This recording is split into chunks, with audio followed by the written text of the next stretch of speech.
নামাজ পড়স না, পড় বেশি করে নামাজ পড়, বেশি করে পড়, জন্মের মতো নামাজ পড়। নামাজ পড়স না, পড় নামাজ বেশি করে পড়, জন্মের মতো নামাজ পড়।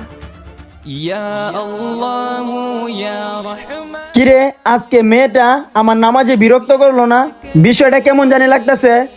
যাই আজকে ওর বাসায় যাইয়া দেখি। কিরে, যেই মানুষটা আমার নামাজে বিরক্ত করতো আজকে এই মানুষটা নামাজ পড়তেছে।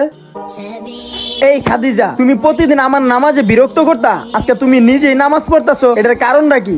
আসলে ভাই আমি কালকে রাতে যখন ঘুমাইছিলাম তারপরে।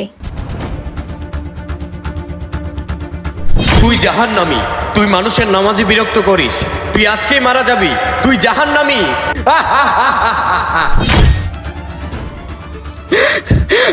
বুঝছেন ভাইয়া? হ্যাঁ বুঝতে পেরেছি, আল্লাহ তোমাকে হেদায়েত দান করে। যারা নামাজকে ভালোবাসেন কমেন্টে আই লাভ নামাজ লিখে যাবেন।